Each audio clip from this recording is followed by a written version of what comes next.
Hey everybody, how's it going? This is our Future of Movies special live here on the Fandom Empire YouTube channel. We're half an hour late, and apologies to those that were waiting earlier that are no longer here. Hopefully you end up finding yourselves back to this broadcast. I'm your host, Sean, and joining me on this episode, not really an episode, a special of sorts, is first up, these four individuals, including myself. Jake Damon from the IPC podcast, dude. How's it going, man?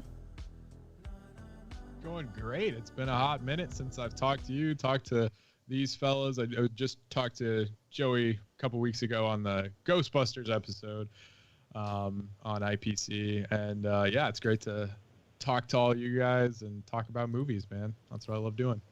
Well, figure if we can't go to the movies, let's talk about some movies.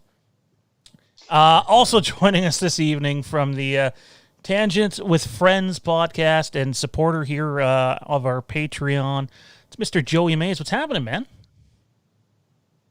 Hey, and not much. Thanks for having me. Appreciate it, Sean. And Fandom Empire have been working behind the scenes with you for a while. It's nice to be able to join you for this very nice special, talking about movies and what the future holds. And appreciate being here with Jake and Steven.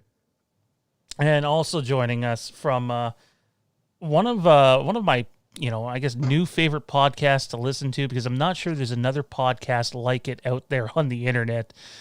From Delayed Replay, it's Steven Schinder. What's happening, man? Hey, really happy to be talking with you guys, and definitely a change of pace being in this reality, talking about movies rather than the reality where they did in fact come out. So yeah, something different. So this should be interesting.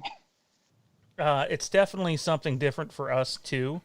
We wanted to sit down and do a special about the movie industry because so much has changed, even in the last few weeks. Hell, more changed yesterday via the Disney shareholder press conference, and it's going to be interesting to see what the future holds for movies. And I know people have been predicting for a long time that we were going to be getting some massive changes in the movie industry. It's not necessarily ideal that they've happened under these circumstances, but, a lot to get to. First up, guys, I thought this would be fun. What's the last movie you guys have seen in theater? Oh, nice. I actually have an answer for this, amazingly. I saw Onward right before everything hit. I actually went on a dad-daughter date. I took my oldest, and we went to see the Disney movie Onward, which we both thoroughly enjoyed. And yeah, that was the last time. I don't get to the movies that often, so it's amazing that it happened right before the pandemic really kicked into high gear in March.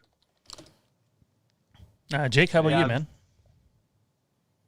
For me, it might have been Rise of Skywalker.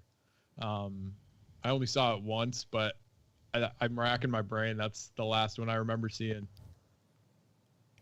For me personally, it was The Gentleman. I think it was called The Gentleman, the Charlie Hunnam, Matthew McConaughey movie, and then before that, I think it was The Rise of Skywalker. How about you, Steven? What was the last movie you seen in theaters? The last one for me was my second viewing of Birds of Prey, and it was like the only time I've ever gotten a drink from the theater. So definitely a memorable, most recent theater experience, weirdly enough. So you know what's crazy about that is until you just mentioned it, I forgot Birds of Prey even came out. Legit. It's the best DCEU movie. Really? I will die on that hill. How was McGregor in it? I didn't even know it came out. I know he's in it, but had no idea it even released. Oh yeah, McGregor was great in it. He was able to seem proper, but also unhinged at certain moments. He was great as Black Mask in that movie. Wow. I think I seen The Gentleman opening weekend, and I don't even know when it came out, but it was a long time ago. I don't know about the rest of you guys, but for me, My spouse and I will go to the movies somewhere between 12 and 24 times a year, depending on how many movies come out that we like. And obviously, that's such a good chunk of money to go that often. I know there's people that go a lot more than that. How different has it been not having access to go with, whether it's your significant other or a close friend or your kids, to the movie theater? I mean, obviously there are more important things going on in the world right now, but it definitely has changed our experience. Yeah, well, I don't go nearly as much as you, Sean. 12 to 24 times. That's way more than I get the opportunity to. I certainly miss the opportunities to go, especially taking my young kids to see the movies that they're interested in. Like I said, Onward was my last one with my oldest daughter, and I know that they had a few other that they were looking forward to in the spring and summer. So that's losing that bonding experience, or seeing them be excited about a new movie, is something that unfortunately is missing right now. In terms of just going for myself or with my wife, we only get to maybe 1 or 2 a year. It probably would have ended up being Black Widow or something like that. Certainly for myself, missing Ghostbusters Afterlife was a big one for me. But, we miss it, but we've been able to kind of substitute it with other forms of home media and streaming, especially Disney Plus has really come in handy. We up here in Canada, there's something called Crave. It includes you basically get your HBO and your movie channels and stuff like that. And I found that we've sort of depended on that a little more than Netflix or Disney Plus. Disney Plus is great for older content, but let's be honest here, outside of the Mandalorian or Disney Galleries, what new content has come out there? Unless you're talking about stuff for younger children, which of course there's been some things. I think High School Musical had a series on there. High School Musical, the musical, the show, the series. Jake, the series. My bad. Come on. I'm going to High School Musical. Hell no. Not a true fan. We're calling Jake out. Just calling Jake out. My wife just poked her head in the door and said, the series. So, I mean, I think Hamilton too, right? Hamilton went to Disney Plus. I haven't seen it yet, but yeah, I believe that's just this last month, about a month ago. Yeah. Mm-hmm. And I mean, the next new thing for them is probably the Mandalorian season 2 in October. So, series wise, anyway. So at least, headliner. I would think that's probably accurate. I've been enjoying a lot of the Disney specific documentary type series that they come out, whether it's the shorts that are just like 3 to 6 minutes long, focusing on Disney related content, or if it's the larger stuff. The prop culture was fun to watch. I don't know if any of you guys got to see that. I have not. I want to check that out. That was very interesting. So yeah, I've been meaning to watch some of the documentaries on Disney Plus, but I just haven't. Mm-hmm. So I know for me personally, I'm itching to get back to a movie theater, but not sooner than I need to. Obviously, with the way things are in the world, depending on where you live, the pandemic may or may not be worse there than it is somewhere else. And if you have family or significant others you're close with, it's just going to a movie theater's got to be a tug of war and deciding if you're going to chance it or not. And yet, it seems like some people are going to release their $200 million films here in the next couple of weeks worldwide, and that's going to be interesting to see how that does. More on that later. Disney reported losing $2.9 billion due to the pandemic. Do we think that's just because of because they're saying that's just the money they lost in the movie theater industry, not with their theme parks and stuff? Does that seem like a realistic number to any of you guys? Are you surprised it's that high? I mean, even for Disney, $2.9 billion. I mean, it seems like such a huge number, but to me, I have to think about it in terms of ratio and think about how much money they make as a whole, as a company per year, and think about how big of a slice that money is out of that. And if you use the same ratio with a smaller company like Sony, what would that look like? Would it be as shocking? I don't think so. Not to say that isn't a lot of money, because it is a lot of money, but that's like 2.5 movies worth, with Disney's track record, especially lately. $2.5 billion to Disney is a lot less than you'd think. I would say, like they just came out with a report of the active subscribers currently for Disney Plus. I think it's like 60 million at this point, and I did the math, and just at the base rate of the the least amount of money you'd pay for a subscription, it's like $10 billion worth, and it really to them isn't that much, I would say. Do we know the list of all the movies that they kind of were taking a bath on because it got delayed, or they had to release it to direct to digital or streaming or anything like that? Like, I know Onward got cut off with things shutting down in March, and then they had to delay Black Widow, and they're still we'll get to Mulan in a little bit, the live action version. But what do we know? What else was impacted? I don't know. They have so many different distribution companies that fall under the Disney umbrella. I don't exactly know if I have caught on to all the ones that may have been shortchanged. I think Artemis Fowl's probably in there. Oh yeah, right, yep.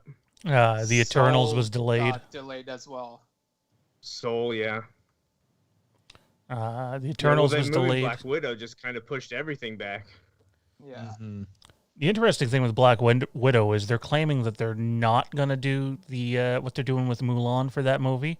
They're claiming Mulan's a one-off, but if you look at what Hollywood Reporter and Variety and Deadline and Slash Film, all the reputable places, they're basically saying, yeah, Disney can say that, but make no mistake, this is a test for them. They're going to see if they can make this profitable. Obviously, they want people to go to the movie theater because that's where you'll make most of your profit, but no one really knows how long this thing's going to continue, and it's a test, We'll see what happens with it. I know I'm not, jumping at the gun to pay what would probably be $50 Canadian to rent Mulan plus my Disney Plus membership. That doesn't sound like too much fun for me. No, if you don't understand, Sean, you get access to Mulan the entire time you're a subscriber, so it's totally worth it. Do you? Because I heard it was only 72 hours. I don't know. I've heard two different things, but I'm thinking it makes sense, like, because that's the cost of a movie. That's like the cost of a DVD or a Blu-ray, and if it's digital, especially, you should be able to keep it. But that's just my opinion. But yeah, if Mulan does well, I foresee them doing that with Black Widow and future releases and at least during the pandemic. But it's going to be weird to see an MCU movie not be released in theaters for sure if that happens. Yeah, I'm definitely going to have to look at, if anybody in the chat here, I see the chat's live and well now finally. If anybody in the chat knows if Mulan is a 72-hour rental or if you get it for the duration of your Disney Plus membership, maybe let us know. I'm 99% positive it's only 72 hours, which is why when they released the price, I was like, oh, on top of your Disney Plus membership, that's a heavy cost. I know. Yeah, like I had said. Go ahead. So I was just gonna say that if it was the cost up front, and that is just the rental, but if you have Disney Plus, it's included. That's one thing. Or if you're paying that much and you get to keep it, again, that's also completely separate for buying basically a direct to release, digital release. That's fine, but to charge it on top of the subscription just seems odd to me. So I'm gonna have to know clarification on how is this exactly being released? How are people expected to pay for it? How long does it last? All of that good stuff before we decide if that's something we're going to jump on. I don't expect to pay the money and keep the subscription. I don't think that'll happen. We'll probably just wait until, normally it's about 3 months later now when it comes to for rental and digital. So I just need a little bit more information. I feel like it was worded a little oddly in a few of the articles I read. Yeah, and I mean, still got the animated Mulan to hold people over, so, I guess that kind of would make people hesitant to, pay the $30 right away, because they already have this other version of Mulan that they know that they love, whereas... as interesting as the trailer for the live action one looks, like it's still kind of an unknown. People don't know right away if they'll love it and like if it'll be worth the $30, if that makes sense. I mean, going to a movie is not a cheap process to begin with, but for me, part of the reason I'm paying to go to a movie is to experience it in that setting on that screen, you know? To me, unless you have one hell of a home setup, you're not getting the same sound, you're not getting the same, massive, on-film visual that you do in a movie theater. I mean, I like watching stuff from home, I do, but it's not the same as going and experiencing it in the movie theater, so I don't know if we should be paying the same price to experience it at home as you would for, say, a couple to go see the movie in the movie theater. I don't know if this is going to go as well as they think it's going to. Yeah, I really don't know what to expect. It's only one way to find out. I think someone's got to try it. Yep. All right, guys, let's, my phone is glitching on me. It's just tech issues galore tonight. Bloody hell. Where were we? So here's a question. Would you guys risk, for example, Tenet is coming out. It's going to come out internationally and worldwide 1 week apart. Internationally, it is on the 26th of August, and then the following week worldwide. Obviously, where there's theaters open. I know some places don't have their theaters open, but would you guys consider going to see Tenet in a movie theater, or are you guys kind of at the point, unless there's a vaccine, I'm not going to a movie theater? Where's everybody at with that right now? Because I know all around the world that's a heavy debate. For the most part, I won't be going to a place such as a cinema until I've been vaccinated, until the vaccine is more prevalent. The only exception for me would probably be if we're into March next year and Ghostbusters Afterlife is out and, that hasn't happened yet. I may risk it then.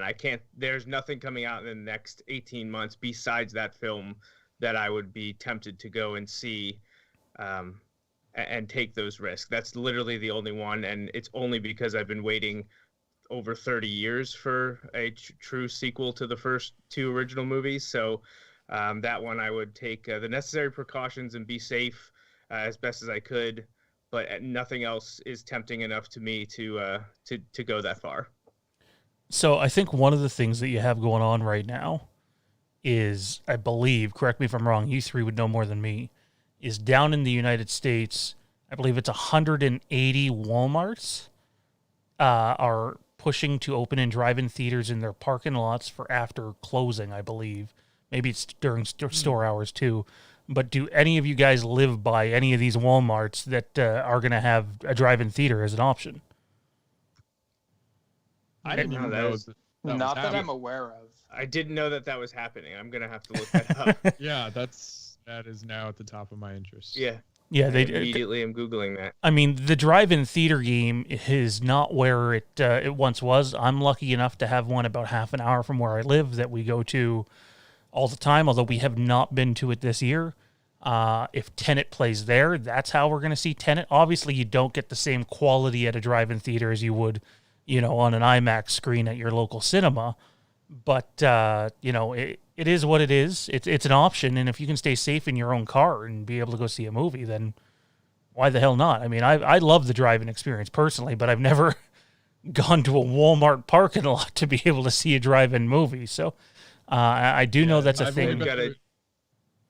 I've only been to a drive-in theater once, and it was to see Spider-Man Homecoming when that first came out, and that was such a fun experience. It was like just me with a bunch of family and friends, and it was just like it was more fun, I would say, than even going to a regular movie theater. And to be able to do that again, even if it's in a Walmart parking lot, I'd be down. They have their own dedicated website for it and everything. Crazy. Oh, really? Really? Yeah, thewalmartdrivein.com. Wow. Okay, I'm looking. See, that's news for me too. Same. While we do this, I want to let the chat know we are experiencing technical issues right now with Skype. I know a few of our staff members have been on me to just pay for Zoom, and that might end up happening.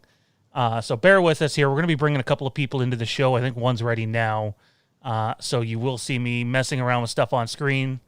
But let's do a little bit of a roll call before then and let everybody know how this works since we were late getting to here. I know people were ready for us to launch at 9:30. We didn't launch at 9:30. My apologies for that. When any one of these individuals need to go, just give me a shout, guys. I don't care if it's on air or not. This is we're making the best of a bad situation here. But anyways, the man in the top right is Joey Mays of the Tangent with Friends podcast. The man in the bottom right is Steven Schinder from Delayed Replay. And dare I say, I got to give you a shout out for this, man. I don't know if there's another podcast like yours anywhere on the internet. I think it's awesome. There's something very unique and special about it. I dig it. And the man in the bottom left, you might have seen him on some of our older content.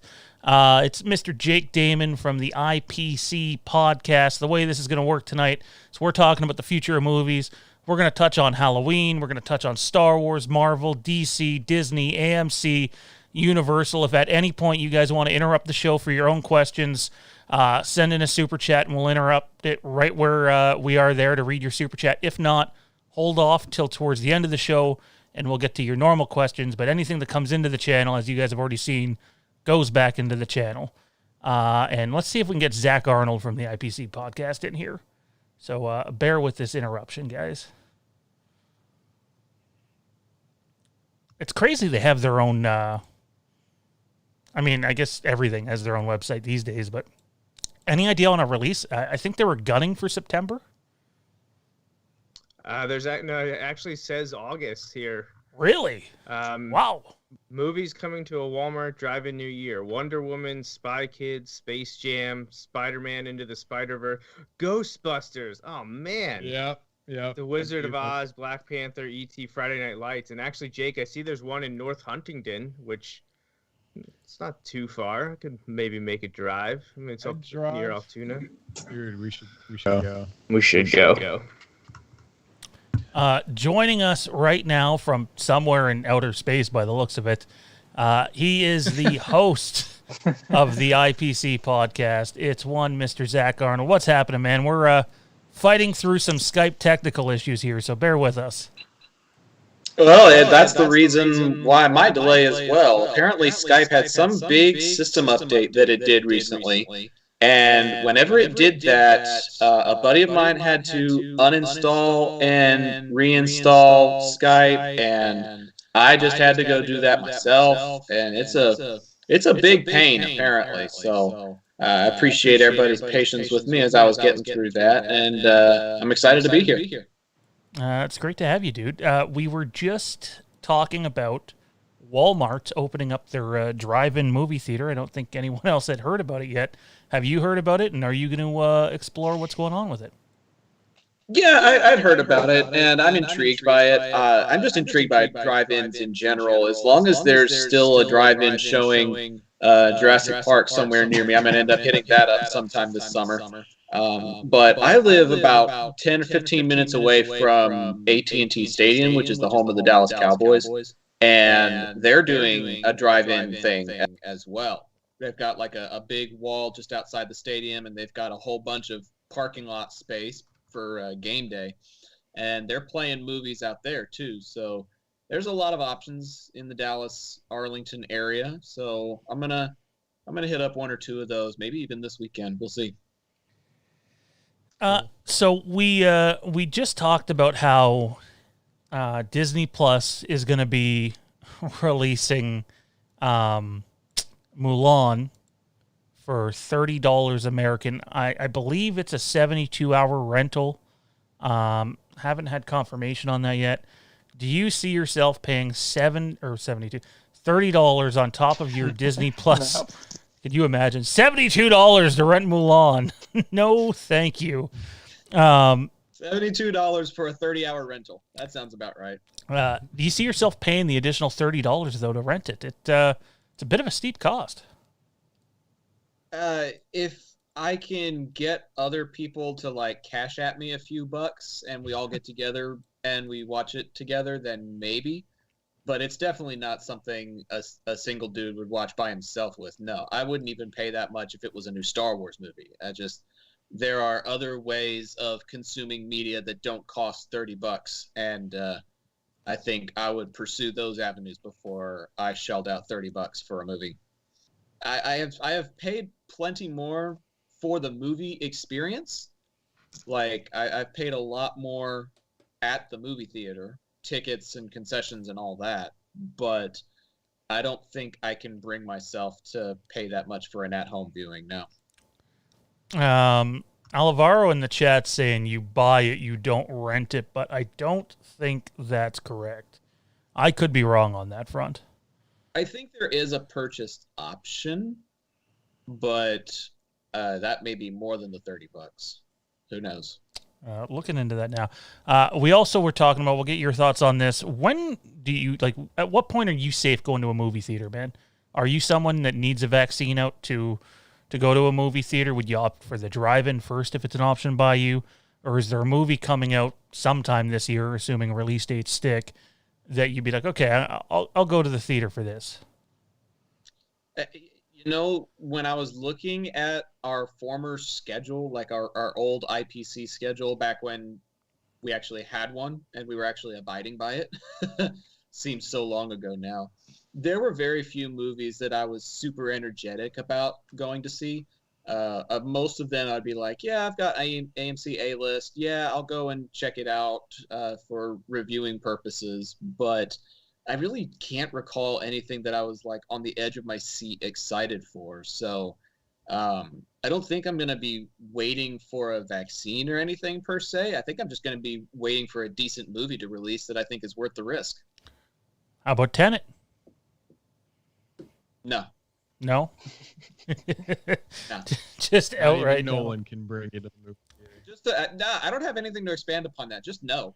Like, I saw the prelude when Rise of Skywalker came out, and I was like, okay, this is action, and there's some sort of tense music playing, and there's something happening over there, and oh yeah, gunshots, yay, action movie again. Like, I don't know. It's Christopher Nolan.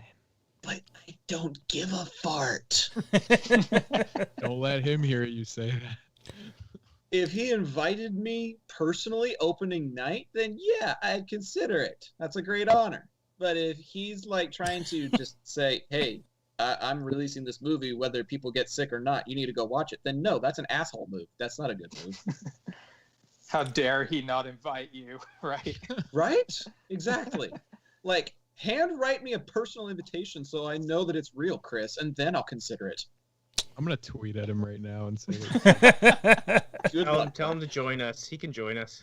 Good luck, buddy. He actually replies to the tweet. That'd be something. That'd be amazing. Yeah, He's like, bring me in. There are like two directors I know that are like super active on social media, and neither of them are named Christopher Nolan. One of them's named Brian, the other one's named Colin. That's it. Oh, I thought you were. I know one named Paul too. Yeah, sometimes. I like the quote tweets that we get from Ryan and Colin though. Those are fun. So I believe you're gonna say Zach, and then I'm like, no, he's very active on Vero. One of you guys mentioned this earlier. I can't remember which one of you it was, but Robert Sutton, one of our sponsors here at Fandom Empire, says, for those wondering if Mulan's a $30 rental, a Disney spokesperson said the fee provides ongoing access to the film as long as you remain a Disney Plus subscriber. It might have been Jake that said that earlier.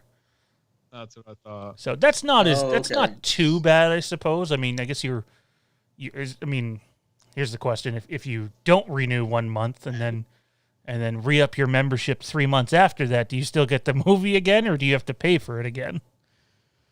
Hey, you can wait 3 to 6 months and buy the Blu-ray for the same price and keep it, forever.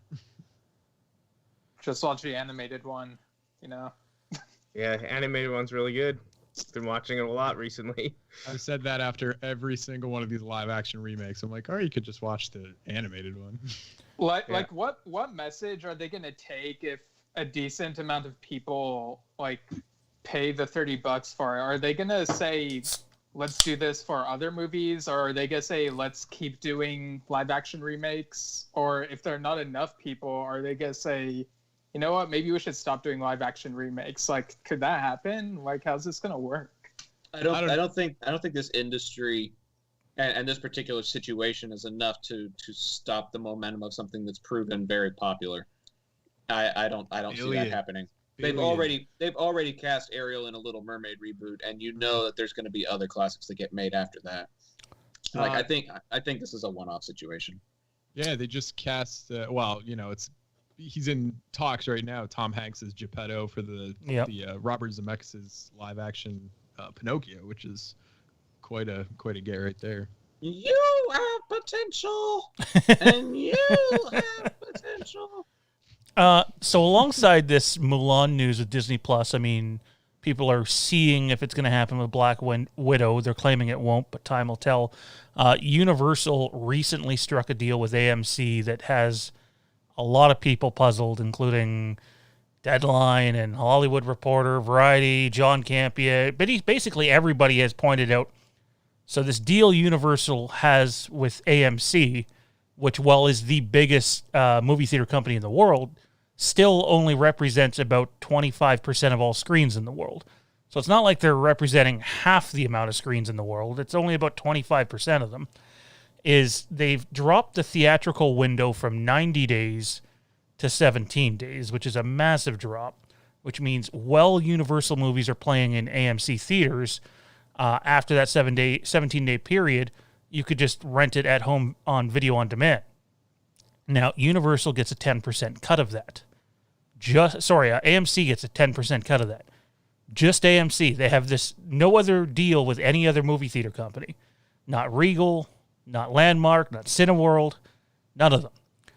So if they go forward with this, with movies like Bond in North America, is it North America they have Bond, or internationally? I'm not sure. It's one of the two. But still, Jurassic World, Fast and the Furious, Halloween Kills, all fairly big movies that are going to come out in the next calendar year. If they follow that deal, then all the other movie theater companies without a deal in place are going to stop playing Universal films. So unless they make this deal with every other movie theater company, which, by the way, Regal and Cineworld came out and said it'll be a cold day in hell before we do that deal. How does this make any sense, guys? Because think about it. If AMC is getting 10% of what Universal makes on video on demand for these movies, that means even if they do get these other companies to sign on, they're going to be giving up 50% of their profits on video on demand to all these other companies.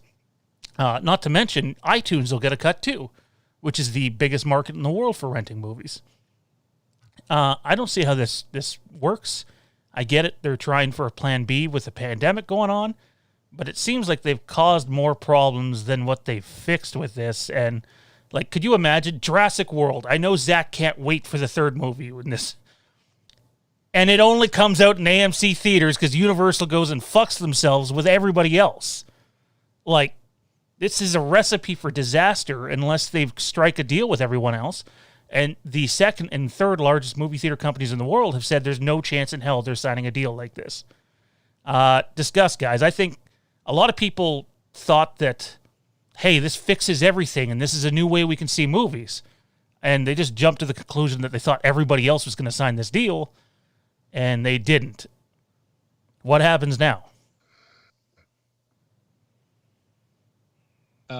You see how this isn't going to work. You got to wait, a year, however long you got to wait before companies either cave or everybody steps back and goes, okay, we can figure something out that works best for everybody, which is more or less what happens with a lot of different things. That's what happened with the Spider-Man deal with Sony and Marvel. And, it's like something went forward that was going to make a lot of most fans very unhappy. It was in both companies, not either of their best interests, basically. And, you got to take a step back, figure out what works best for everybody, and then proceed. And that's just what you got to do. So I'm assuming that's going to happen. The question is, how soon? So you're in the category if you think it's going to be a waiting game, and if this thing continues, those other companies will eventually cave. I think so. That's, if I was a betting man. I mean, I am kind of a betting man. I would put my money on that. Anybody else? I'm not sure where I stand on that. I think it's just because this is occurring during a global pandemic, it makes it very, very unique, and it's tough to say what's going to happen. We saw media shifting the way that movies were made and released, both in theaters and digitally and streaming. It's really changed a lot over the last 5 years, and this has kind of brought some interesting circumstances over the last few months, and expected to last for a few more months at least. And I don't know that we can necessarily say what's happening right now is indicative of 3 to 5 years down the road. I know contracts are signed which are going to make it more than just a month-to-month thing, but I don't think exclusivity of movies, whether by a chain or chains, kind of blackballing distributors and movie studios out, is good for anyone. So I think eventually they're going to balk, and it'll be available elsewhere regularly. The shorter window of having an exclusively available in theaters versus on demand, I think that could be something that maybe sticks around. I think that maybe the duration needs to be added. It's 17 days is pretty short time. I mean, there's some times that I want to see a big tentpole movie and I can't always get there in the first 17 days. So do I decide to just wait and get it at home, or do I go to the theater? It's just because it's happening at this time, I think it's really tough to say one way or the other. Is this a breaking point, or is this just kind of a one-off event because of the global issues happening at the moment?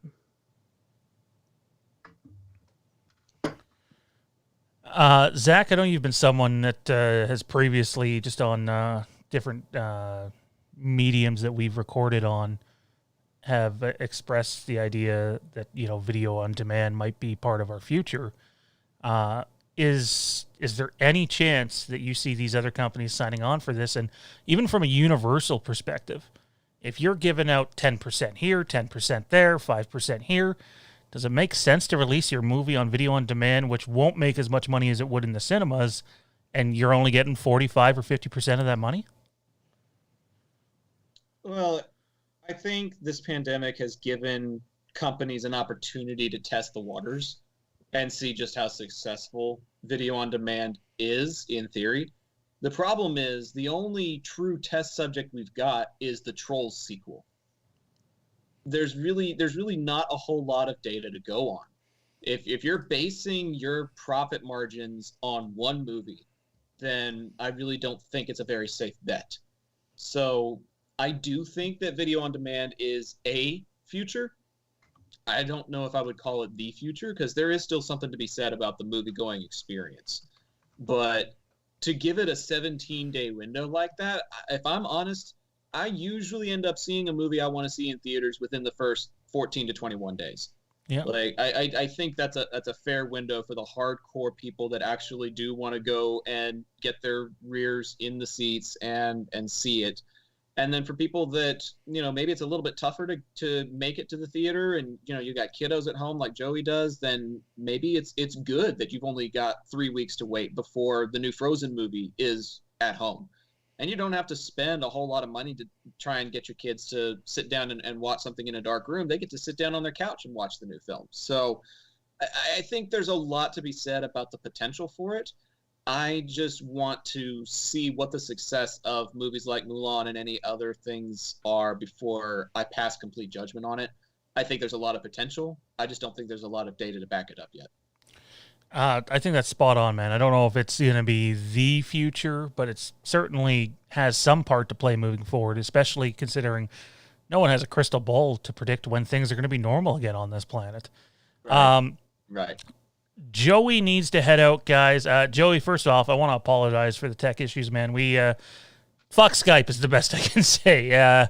It sort of limited what we could do tonight, but I want to thank you for being part of this, and why don't you let everybody know where they can find you at, dude? Don't worry about it. I appreciate you having me on, and I completely understand. Can't always control the tech, especially stuff that's not local, and we're relying on a digital counterpart. But You can find everything I do at jmnjrradio.com. I have a variety of podcasts there. The one that I talk about, pop culture and movies and film and television, things like that, is Tangents with Friends. And you can find that located on jmnjrradio.com, which is the home of my podcast and audio video network that I have going on. And if you want to follow me on Twitter, you can find me at jmflyer1454. That's awesome, dude. Again, big thanks. I know when we made the transition from recording on Facebook to coming over to YouTube and releasing stuff via podcast again for various projects, you played a big role behind the scenes in really helping us get some of the I's dotted and T's crossed with that. And I know you're a Patreon subscriber, so we thank you for that, too, dude. And hopefully we can get you on here another time that's it's a little better and we won't have Skype to fuck us over on. Absolutely. Let's stay in touch, and I'd love to join you again in the future. Awesome. Take it easy, man.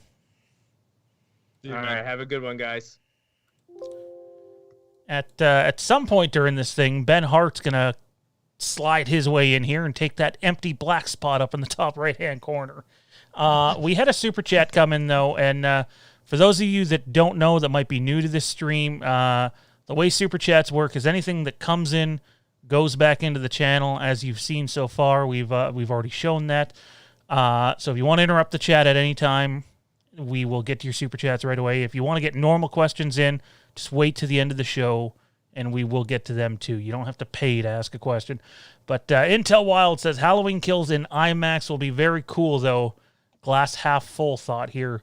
I think any movie in IMAX is cool. I don't know about you three awesome fellows, but for me, the IMAX experience is the number one way to experience a movie, at least for me personally. Where are you guys with IMAX? I had the opportunity to see First Man in IMAX, and that was a transformative experience for me. I'd seen other movies in IMAX a couple times, but it was usually just like, a little segment here and there. And with First Man, it was, I thought it was more substantial than that, but just with that being the freshest memory in my mind of going to an IMAX theater, just the size of the screen and the sound system, it was just such it took the movie going experience to a whole other level. So it is more expensive for sure, but if I get an opportunity to and I have a good reason to go see an IMAX movie, I'll jump at the opportunity for sure. How about you guys, Zach, Steven? IMAX, pro, con? I prefer the ones that are bowl shaped. The ones that are like super immersive. If it's just a fatter screen than the one I currently at, I'm not paying an extra $5 for that. So you're talking about like a traditional IMAX theater then? Like the ones that are almost like a planetarium where you see like a nature special kind of thing. Like I saw the Polar Express in one of those curved screens one time, and the sequence where you're going down the roller coaster like part of the tracks was super fun to watch. But if it's just a fatter, wider screen than what I currently have, it's not as immersive for me. And there's just something about spending $16.50 on a ticket for one person that I'm just not a fan of in general. So it's not the be all end all for me. It's more about the audio quality and the seats than it is the screen size for me. I mean, I do think there's something different about the audio you get in an IMAX experience. I think it's more immersive. You hear every... Not for me, unfortunately. No, well, okay, so for context, a lot of the IMAX screens are in really ghetto theaters by me. So you're kind of risking your life and paying extra to go see an IMAX screen around here.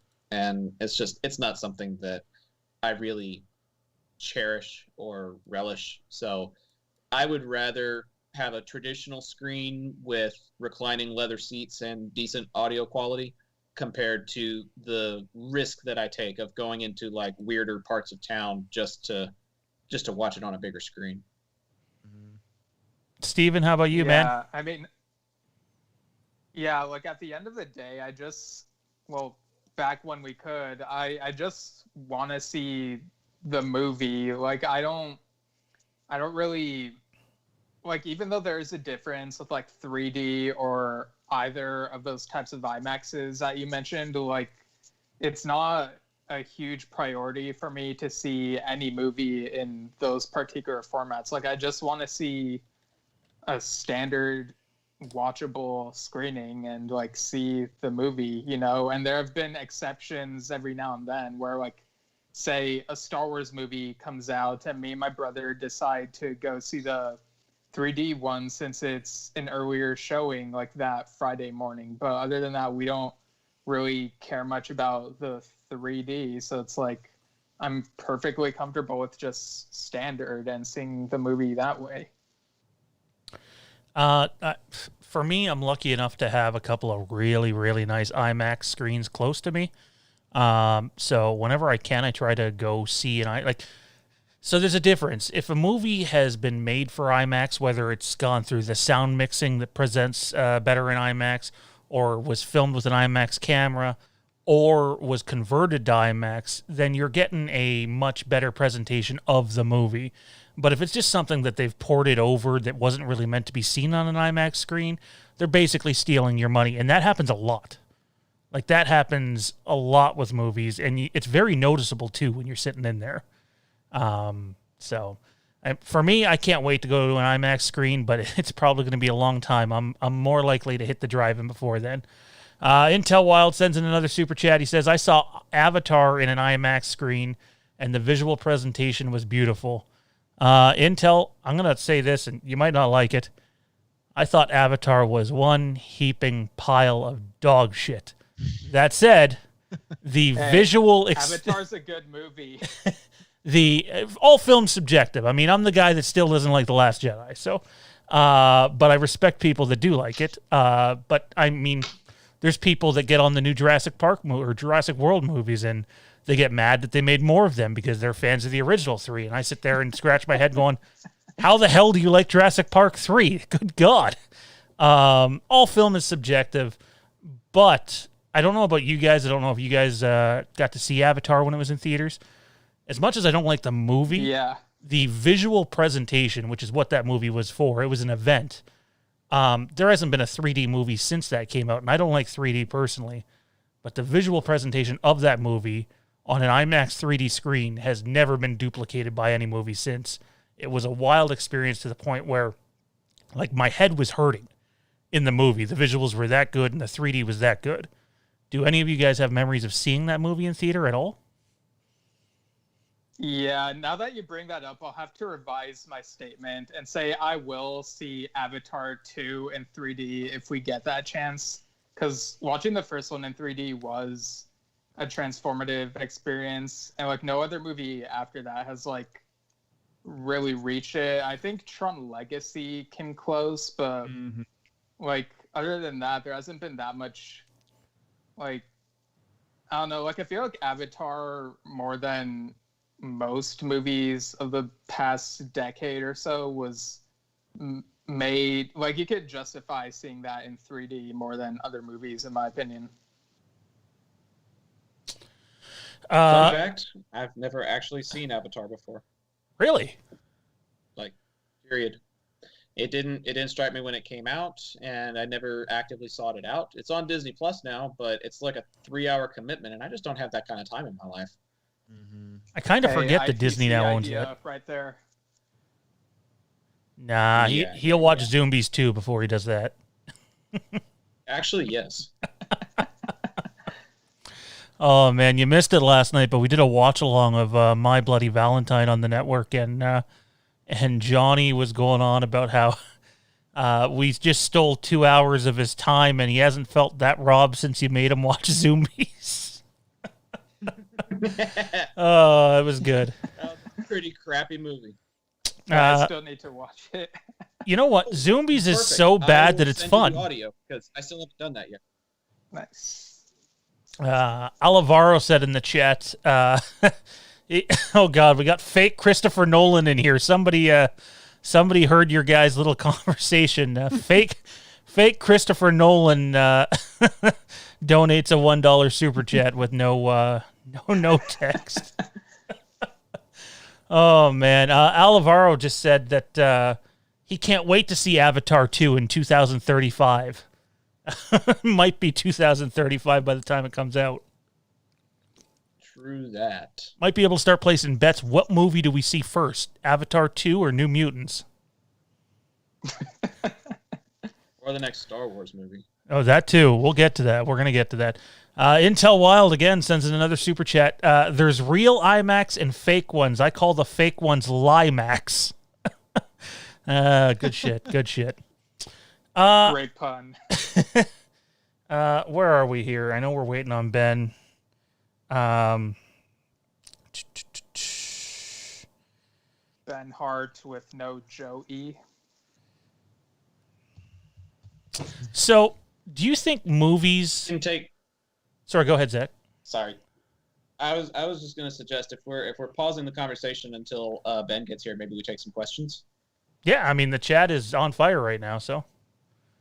Yeah, I've been seeing a lot of it. I finally opened up the YouTube page, and I'm seeing people like Alvaro and Intel Wild and Evan the Movie Guy. Frank is in the chat. Spooky Clemente, I love that name. That's an awesome name. Just letting y'all know, we see you. So send stuff our way, and we'll try and talk about it. Yeah, we can turn things over to the chat till Ben gets here for a bit. Frank Riker, one of our mods, says, presented to you by IMAX in 2D with slope seating. Frank. I saw a movie like that once. It was not fun.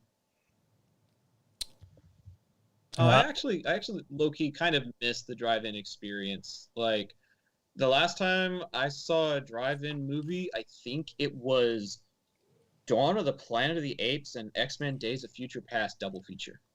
Oh, those are both great. That's a solid double feature, man. It was a solid double feature, but that should tell you how long it's been since I've been to the drive-in. Both of those movies came out in, 2014 or something like that? Yeah. Yeah, so it's been a hot minute since I've been to the drive-in, but as long as Jurassic Park is still playing, you can bet that I'm going to be taking my happy butt out there pretty soon. So I seen on, I think it might have been John Campia's Twitter like a month ago. I've never seen this in my life. Him and his wife were at a drive-in theater during the day. Is that like, has anybody experienced? I didn't even know that was possible. I was under the impression it needed to be nighttime for the screen to work properly. I mean, I always waited until sunset-ish, dusk-ish. But, I mean, I guess if the projector is close enough and you're kind of in like a cloudy, overcast day, perhaps, I don't know. I think you would need some pretty good circumstances for that to happen. But I guess it's not impossible to do. Just want to clarify something in the chat here. Hate to disagree with our good buddy Intel, who supports the channel on just awesome levels, but Art Wishwood asked if IMAX requires special glasses to wear. The answer to that is actually no. There is IMAX 3D, which in fact you do need 3D glasses to wear. However, traditional IMAX is not in 3D, and you do not need glasses to experience it. Now, Halloween Kills may have an IMAX 3D release. Not sure. But as far as I know, it's only being released to this point in traditional IMAX, so you would not need glasses to see it in a traditional IMAX theater. So we got a new comment in the chat from the Chris Nolan burner account. It says, "Hey Zach, I'd like to invite you to see Tenet with me. This is definitely real, not fake at all. You have to hail me as king and see any movie I release in the future, pandemic or not." I got bad news for you, fake Chris Nolan. Zach just shit all over The Dark Knight Rises about a month ago, so he might not support your movie too much. Whoever made that burner account, though, is my hero. That was that made me laugh. Thank you so much for that. So fun little fact here. One of the much like your co-host Ben Hart at IPC, how the SWU guys have some solid sources when it comes to Star Wars stuff. We here at Fandom Empire have been able to be on top of the Halloween news as it comes out, and Spooky Clemente, otherwise known as Mike the Mask Maker, dropped some Halloween End stuff. And it's funny that he dropped it because literally about 45 seconds ago, what Mike messaged me with personally on Instagram, now one of our sources is backing up, which is interesting. We're not going to dive into it in this. That'll be its own separate video, but it does seem like there's some Halloween Ends news, and it seems like it's concrete. So Halloween fans, watch out for that. I don't know if Ben's messaged us or not. My phone is not going off, so I haven't seen anything new. So why don't we carry on and we'll get Ben in when we can. Jake, are you going to chance seeing Tenet, man? I think you and I've talked in the past, and you've been, I don't know if you've been hardcore pro Nolan movies, but I know you like some of his flicks. I'm a huge Nolan fan, and I'm always intrigued by whatever movie he comes out. I know we've talked about Interstellar before. I've had many disagreements with people on Interstellar. I seem to be one of the few that thinks it's a masterpiece. I love every frame of that movie. I think it's great. Yeah, it's an awesome movie. Story too. Like, could you imagine that? Like, oh, I know. It always, it's like it's one of my favorite movies to watch with my dad. Like, we just really get sucked into it, and I love it. I don't see anything wrong with it really, but yeah, Tenet is definitely something that's gonna get me out to a theater. You know, especially during all this pandemic stuff. I'm on the side of, like, if it comes out during the pandemic, if I find a theater that is taking proper safety requirements and precautions, and people are required to wear masks, I'm totally fine with that. Like, I'm fine with doing group activities like that if we're taking proper precautions. And if that means that they have to sell less tickets so that we can be further apart from each other, that's just what has to happen, I guess. But I'm fine with it as long as we're safe. Would you see it at one of these new Walmart drive-in theaters? I would, man. I gotta write to Joey and see if he'll go to see Tenet with me. We'll do a Tenet and Ghostbusters double feature because they're playing Ghostbusters too. See, I found it funny when Zach mentioned he got to see X-Men Days of Future Past and the Planet of the Apes movie in a back-to-back feature at the drive-in. Up here, usually how they get you is you get one really, really good movie and one really, really dog shit movie. It's usually not two good movies packaged together when you go to the drive-in. And that's kind of jealous, man. I don't know if I've ever gotten a drive-in duo that good. Oh, man, lots of them are usually that good. It just depends on which combo you go to see. But if there's movies like if you got a Planet of the Apes movie, a Marvel movie, and a Star Wars movie, and a Jurassic Park movie, then like 2 out of those 4 usually end up getting put together in the double feature. I will say, though, it depends on the place you go to, because there is one drive-in that's about 45 minutes to an hour away from me that has like 6 or 7 screens, and it'll mix and match which double feature it gives you. But then there are other places that's just one screen, and whatever they've got, that's what you get. And one time I went with a group of people to this place that was like an hour and a half out of town, and there was just one screen at this theater, and it was playing Cars 2 and Despicable Me 2 back to back. And I did not have fun that night.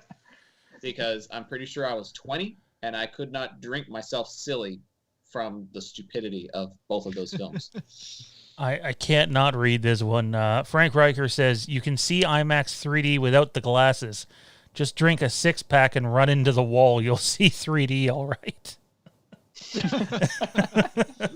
Yeah, I've been there. Oh, man, the Chris Nolan burner is going full force at trying to convince me. Oh, man. I'm really tempted. Listen to this, guys. This is like hitting everything about me as a podcaster. I don't know who this person is, but they know me a little too well. Holy crap. Oh, no. What if I told you I was doing a full Zombies restoration and releasing it theatrically? Oh, Could I convince you to see Tenet then? Maybe change your mind about The Dark Knight Rises. oh my What if God. Tenet is just the fake title for the Zombies sequel? Zombies 2. I am deceased. I can't help but wonder if fake Christopher Nolan is the same fake Tony Michael photographer that was in here the other night, who also donated to a super chat, but obviously was not the actual Tony Michael. Intel Wild with another super chat. That's what I was referring to with the 3D. Yeah, there's definitely two different types of IMAX, and I avoid 3D like the plague, although it would be interesting to try Frank's version of 3D, where you run headfirst into a wall and see what happens. Maybe not the healthiest thing to do. So Ben's going to be a little while longer, and while we wait for Ben, let's jump into the Marvel movies here, guys. Marvel has Black Widow, which is done, ready to be released. They have the Eternals coming. They inherited New Mutants, which has been delayed 11 times. So what route are they going to go with these movies? I mean, the Eternals, I'm betting no matter what, they're going to hold off for a theatrical release because they're trying to build hype to a franchise that the general public just has no idea about. But is there a chance, being that Black Widow is done and New Mutants are done, that they do this Disney Plus release with both of those? Do you guys think they'll go that route, or do you think they're going to be patient with these movies? I mean, even at the virtual Comic-Con panel for New Mutants, they still had that late August release date, but also added fingers crossed. So it seems like that's their target for now, but I also wouldn't be surprised if it got delayed further. But I just want to see New Mutants already, one way or another. I'm so not interested in New Mutants. I haven't been since the beginning, and every time they push it back, I just become negative interested. Like I don't even know how that works, but At this point, I think New Mutants was supposed to come out during season 7 of Game of Thrones, and I bring that up because Macy Williams is in both. And now Game of Thrones had a delay and is over, and New Mutants still isn't out. So that's pretty remarkable. I don't know what's going to happen with New Mutants. Black Widow I find interesting considering basically the entire NBA has already seen it. That was one of the perks of the bubble down there. And the Eternals, there's no chance. So, hold on. Let me get this straight.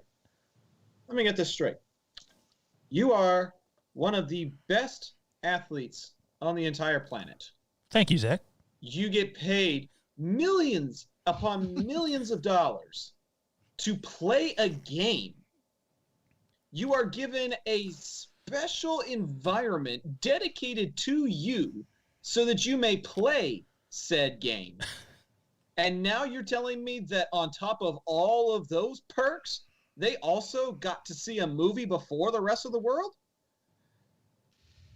That would be correct. That was one of the biggest bullshit things about athleticism.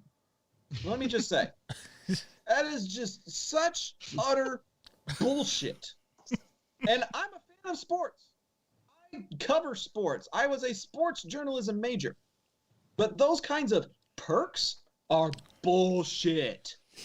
I don't care how athletic you are. I don't care how many tens of millions of dollars you make. You shouldn't get special privileges like that. That just really grinds my gears. I don't have any social justice message attached to that other than it's just bullshit. Why? Well, I mean, I'm sure it'll just be a matter of time before Lou Williams sneaks out to his next strip club and leaks it to one of the strippers. So it's not even about Black Widow, man. I could care less about Black Widow as a movie, honestly. At this point, I don't even care. Put it out on the $5 shelf on Walmart. I probably still wouldn't watch it. It's the principle of the thing.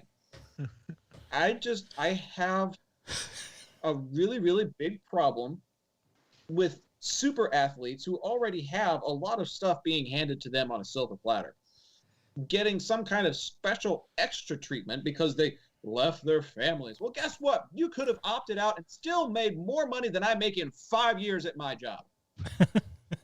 Like the NFL opt-out clause still pays players like $140,000 for missing out on the season. Excuse me, what the hell is up with that? Take the $140,000 and run, bitch. At least you're not getting sick. I mean, it's a smaller chat than we usually have in here, but we got to get to some of these. Chris Nolan burner account says Jurassic Park sucks ass, and then follows it up with my next movie is about athletes, Zach. Athletes that play basketball backwards. Oh man, this guy is trolling Zach hard. I'm being targeted, and I like it and don't like it at the same time because, like, this is specifically towards me, and it's really, really funny. But it's also like, okay, Zach, you can shut up now. I don't know. I'll never shut up. I got invited on this to talk. So guess what I'm going to do? I'm going to speak my goddamn mind. Frank Riker says, don't forget athletes get the best weed and blow on the planet, too. Yeah, you're probably not wrong there. Damn right. So let's move over to the DC universe, guys. And a movie that I've been stoked about, I think it was originally supposed to come out later this year and got backed up to... No, sorry, maybe it was supposed to come out next year and it got backed up to October next year. That is The Batman. Matt Reeves, The Batman, starring Robert Pattinson and a cast of others. I've been really excited about this movie. It sounds good. I love the idea of a detective Batman movie. I would argue we haven't gotten that yet. And to make up for the pandemic that's going on, they are doing the back half of their filming all on a soundstage. Now, don't get me wrong, when you look at what The Mandalorian did on a soundstage with the new visual effects equipment that's out there, that's cool. But when you go from like natural elements of your environment as your background in your movies to, okay, we're going to shoot the last 40% of it on a soundstage. Do you think this is a mistake? Should they've just been like, you know what, let's wait till we can film this properly? Are we going to be able to visually notice the difference in this? This sounds like a desperate move, if you ask me. Maybe it pans out, and I don't know anything at all about what I'm talking about. But to go from shooting in natural elements to shooting 40% of your movie on a soundstage that wasn't planned sounds desperate. Jake, where are you with this, man? Are you excited for this movie? I don't think I've talked to you about it. Well, this is one of my most anticipated movies ever. You know, I mean, coming up at least for sure. It's so up there with my my hype levels. Just because we haven't seen an interpretation of Batman quite like this in live action. Matt Reeves, such a talented director. I love a lot of his work that he's come out with. I'm a big fan. And just the talent behind this movie, the people he's got in certain roles has got me so stoked. And the few glimpses we've got of the Batmobile, the suits, this, that, has just got me really excited. And I'm definitely one of those people that really, really appreciates practicality and shooting in nature and real, environments, and usually can pick out, it's pretty easy to pick out when something's not real, when a background is fake, when you're using green screen.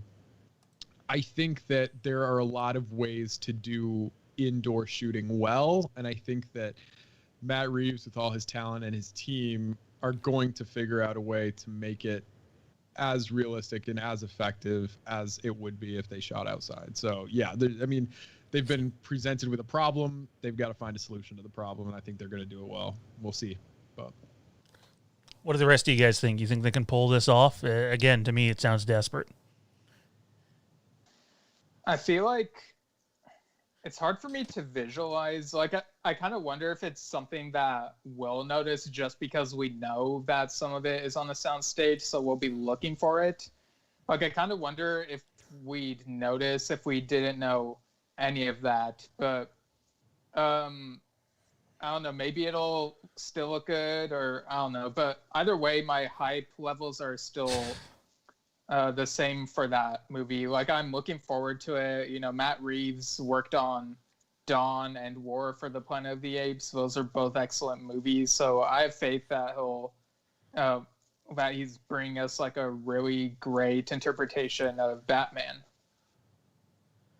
I for one am someone that believes in Robert Pattinson as an actor. I know people are like, oh, look, it's the Twilight guy, this is going to be a disaster, but I really am stoked for this movie. I think it has a chance to really be something. It should also be noted that fake Tony Michael appeared in the chat again the same night fake Christopher Nolan did. Can't help but wonder if they are one and the same. Zach, where are you with the Batman, dude? Does this worry you, or do you think it's oversaturation of the market with another Batman movie? Where are you with it? Oh, I think they can totally pull it off, baby. They can pull it off like I pull the skin off of my fried chicken. Are you Paula Dean? What the heck? I don't even know.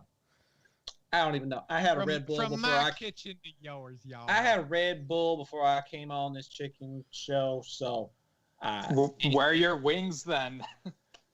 baby, you don't want to see my wings. You don't have enough money to see my wings. Oh gosh. Yikes. I gotta throw up. Zach's fake Southern accent is Hashtag BBQ watch. he's getting some people excited. I do think there is some oversaturation going on, but I don't think it's from the movie market. I think this whole noir mystery stuff and the TV series about the Gotham Police Department has pretty much already been done by the Gotham TV show on Fox. And so I think we've gotten a lot from Gotham City, and I'd like to see some other stuff get explored. I think one of the coolest things about Smallville was how it related to the DC universe, but it didn't center itself in some place like Gotham or Metropolis, and it stood on its own 2 feet. And I'd like to see something more like that, where it's within the world, but not like the central focal point of the world, so that we get to experience a little bit more world building instead of rehashing character building that we've done a dozen times before. We'll have to see what happens. I mean, some of these movies that got delayed to the back half of 2021, depending on how long, the pandemic hits, could get delayed again. We've basically seen a domino effect happen that has made movies that were scheduled for 2021 to push back to 2022. I don't buy for a second certain movies that were scheduled for late 2022 that may or may not take place in a certain galaxy were delayed due to the pandemic. I don't buy that for a single second. That movie was forever away, and they shifted dates. We'll talk about that hopefully when Ben Hart gets on, if he gets on, that is, at this point. All right, let's switch to something that I know it's most of our regulars here in the chat, and I don't think Ben would be able to provide too much on it, but and Steven, I see you comment on some of these movies a lot at our Fandom Empire Den group. Let's talk some Halloween for a second.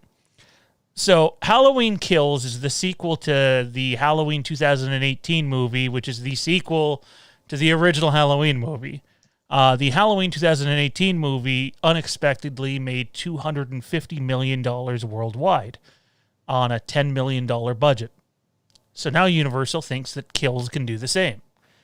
To me, when you look at the fact that Halloween Kills has a budget of $30 million, minus the $7 million rebate they got for filming in Wilmington, North Carolina, it's a $23 million film.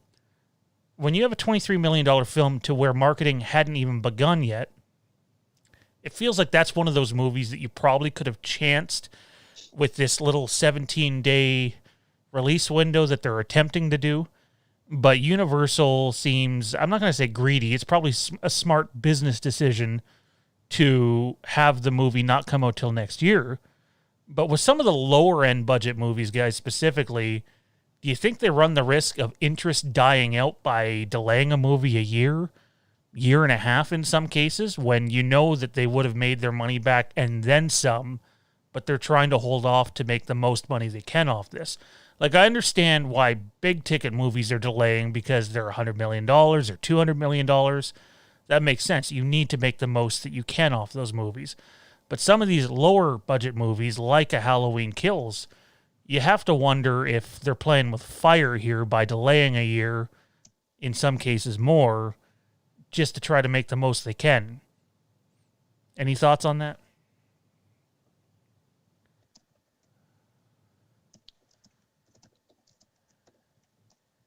I don't really have any inside knowledge or anything like I about the Halloween movies. I don't really have any knowledge at all. I need to watch the Halloween movies for sure. Yeah, you guys might have more to say on this, but I just think it like makes sense. Low budget movies in general, I don't think necessarily need to back up as long as they are. But that's just me. Yeah, I mean, with Halloween movies, you have Michael Myers, who is like the main draw, and it's like they could probably make a decent amount either way. But if you have these other low budget films that don't have that sort of iconic character, then that's a different situation right there. So I don't know like what the ideal release time for movies like that would be, honestly. The problem with low budget films is that the bottom dollar is the bottom dollar. And that's pretty much what any movie is going to be making right now. Disney can eat a loss like that easily, which is why they're trying the experiment with Mulan for $30. That's not something that Halloween Kills has at their disposal. And so I think that's the thing I'm most concerned about with this film is they're probably looking at turning a profit, but I don't think they're going to be turning as large of a profit as they're projecting based on the previous success of the first film. It's not the same situation. It's apples versus oranges because of the pandemic. And I don't see the profit margin being as wide. But I do see the potential for a third movie as long as they can turn a profit. This movie has to turn a profit. If it can do that, then we'll end up seeing a third one in this franchise when things settle down at movie theaters. But smaller budget films like Halloween Kills is definitely one of those fringe films, one of those on the brink type of films that is probably going to need a pick-me-up from DVD sales and video on demand and things like that, just so that it can actually turn a profit. Because if it's trying to go strictly off of theater ticket margins, it's going to be an uphill battle. I mean, I think just off of the movie theater going experience, even in its limited capacity that it's going to be at, they'll turn a profit. I just think they're gun-ho on they need to make, one movie made $250 million, so now the rest need to make $250 million. And I think you trap yourself into a dangerous corner by just assuming your second movie is going to make as much as your first movie. I kind of look at the profit margin difference between The Force Awakens and The Last Jedi. The Force Awakens was the first Star Wars movie in 10 years. And, it was the first movie that brought back the big three in, what was it at that time, guys? 30 some odd years since it had happened? 32 years? 32, 83. Yeah. So, they had all that nostalgia going for them. And while The Last Jedi did, really good in theaters, it wasn't The Force Awakens. It wasn't anywhere close. So, I think if they're, stuck on this we need to make $250 million thing and just assume it's going to happen, I think it's a dangerous game, and I don't think it's a given that it's going to happen. Frank mentions in the chat, and I think we're going to see this with Mulan. VOD equals piracy, and not just low-quality piracy, high-end piracy.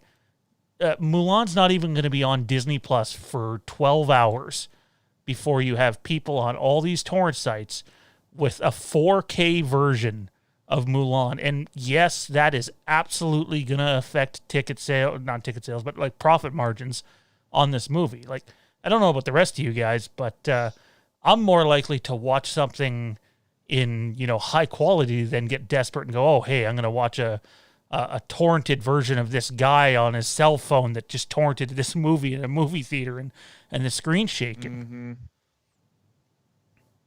I think the first time I ever saw Kingdom of the Crystal Skull, it was pirated, and there were like people walking in front of the screens and things. Not only is it a bad movie, but that was just a bad way to watch a bad movie. So after that, I was just like, you know what, it's not worth it.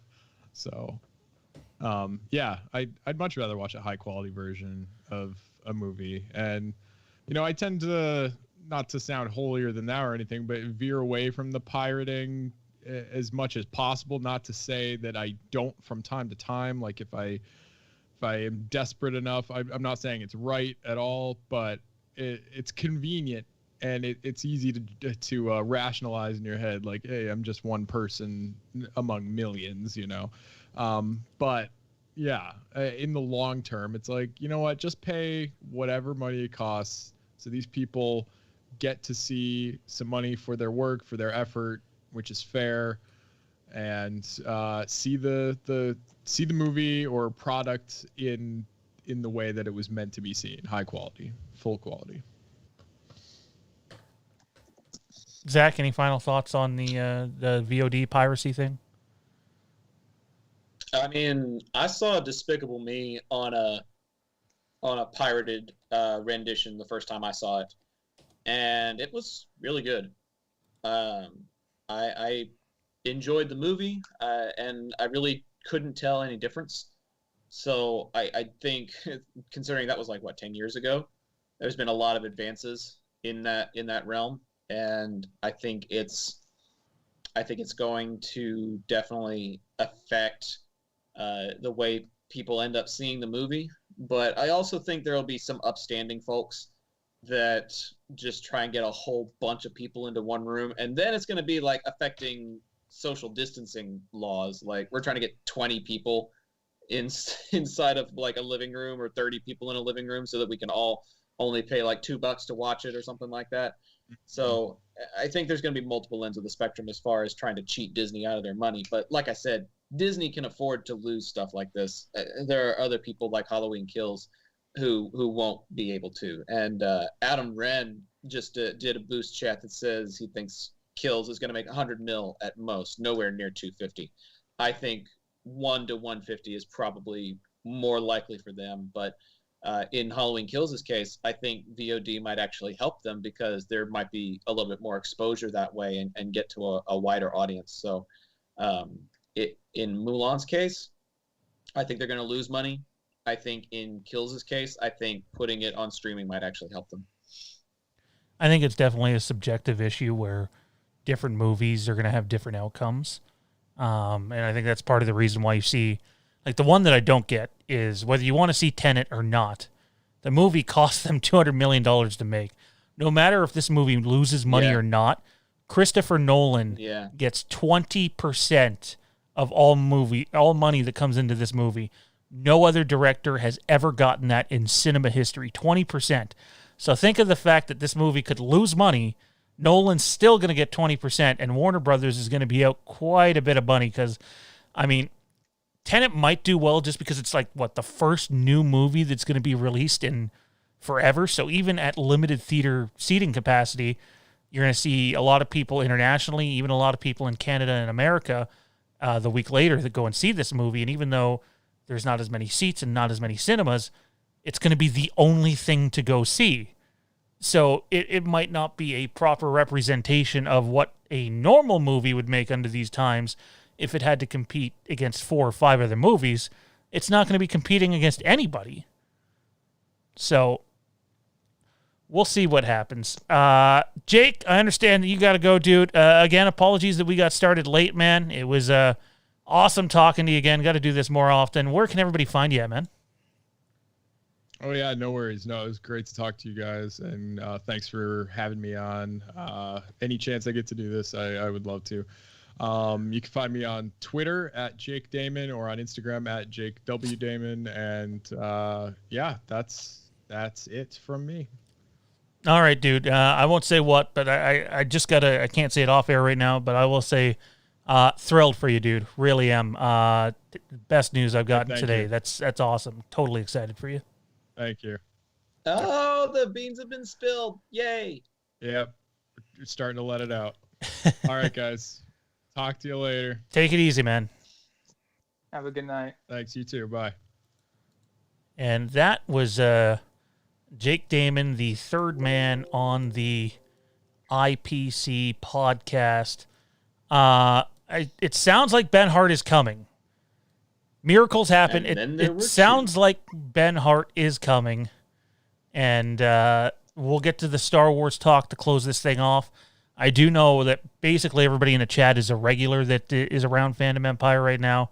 And while we do have a lot of Halloween fans that follow our stuff, a lot of fans of Supernatural and Star Wars in here too. And we're going to talk about that, Star Wars movie that was delayed. Not just one, but several of them and why. But before we do, Zach, I understand that filming has continued on Jurassic World Dominion, right? That is the subtitle of the film. And yes, Jurassic World Dominion. One Mr. Sam Neill, I believe it was him or someone related to the film, tweeted a picture of his hat, and then today it was the actual chair for him and Laura Dern. And like, as a Jurassic, Park, Jurassic World fan, just a Jurassic fan, how excited are you? But how disappointed would you be if this is, going to be the Jeff Goldblum situation and it's just a brief 5-minute cameo that they're just way overhyping? I hope that's not the case, but I don't really see that happening, to be honest. If what my sources are telling me is true, and if the information that I've been able to just piece together is true, we can basically call this like Jurassic Park Infinity War. Like, this is going to be every like a super depressing ending. Well, yes, because this movie is actually setting up for like an entire new saga, like a new trilogy, a new series of stories to come after it. I mean, Battle at Big Rock, if either of you have seen that, has kind of set the stage for what this world looks like now. And everybody's going to be a part of it. It's unavoidable now. Like, one of the things that you notice, one of the good things that they did about Jurassic Park 3 was at the beginning of the film, Alan Grant was basically trying to keep himself separate from the events of San Diego, trying to separate himself from the events of the original Jurassic Park. Like, he didn't want anything to do with it. He wanted to keep that stuff bottled up on the island where, it was all just left alone. But you can't really do that now. You can't really avoid this T-Rex in the living room, if you will. Like, it's a part of these people's worlds, and everybody's affected by it. So everybody's going to have a part to play. You're going to be bringing back Ellie Sattler, Laura Dern. You're going to be bringing back Dr. Malcolm. You're going to be bringing back everybody from Fallen Kingdom. You're going to be bringing back everybody who is still around to be brought back from Jurassic World. You're taking all of the big stars from the previous films and basically having them share screen time in a end of the world type of situation in Dominion. And while I'm apprehensive about shooting picking back up so soon, I think it's ironic in a poetic type of way that this movie might open too soon, much like the parks in the films ended up opening too soon. But I think there's a lot to be hopeful for with this film and with this franchise. I think Trevorrow's taking it in a direction that is setting it up to be basically something that I envisioned 7 or 8 years ago. I was actually working on writing a mini series about dinosaurs living on the mainland in a dystopian world similar to I Am Legend / Walking Dead / Planet of the Apes. And lo and behold, that could very well be what this movie ends up becoming. So my fan fiction writer is excited. My Jurassic Park fandom side of me is excited. I think there's a lot of things to be hopeful for with this film. Steven, you a Jurassic guy at all? You stoked for this film, or is it just sort of another blockbuster film? I have not seen Fallen Kingdom. The only Jurassic thing that I think is truly great is the Telltale game. Everything else is okay or less. Uh-oh. Sorry, Zach. Uh-oh. Here we go. I feel like I need to just duck for cover here. Also, when Halloween Ends comes out, I hope that it truly ends, but I know it won't, because no horror movie that has ends or final chapter or whatever in it is truly the end of the franchise. So, yeah. I think that story's going to end. I don't think it's going to be the last Halloween film ever made. If there's money to be made, they're going to go make the money, right? At the end of the day, for them anyways, it's all about dollars and cents. Right. Wow, the identity of the Nolan burner has been revealed. Bummer. Bummer. I was really hoping that I'm suing State Farm. I was pretty convinced that it was fake Tony Michael, but I could see Jake doing that. Thanks for the super chat, Jake. That's thankful, dude. Although I will say at one point I could have swore I seen him typing, and then that came up seconds later, but I still didn't think it was Jake. You had me. You had me. So I'm trying to avoid the Star Wars talk before Ben gets here, but we might end up having to get off here before Ben gets here. We've been going for a while. He's been describing his day to me in a separate chat, and it's been pretty hellacious, if I'm being honest. So I have been there. I could see why he would probably not be in the best of spirits, even if he did get on. Thoughts go out to him, but it's been a heck of a day for me too, buddy. Like I had to go to another state for work today. Really? I don't know my American geography, so fill me in here. Well, where I'm at, going to another state really isn't that hard to do. You can end up in Arkansas in about 4 hours. You can end up in Louisiana in about 3 hours. And if you go due north, you're across the Red River into Oklahoma in about an hour and a half. So it's not too terrible, but I still like to do that kind of a brag and be like, yeah, I had to go to another state.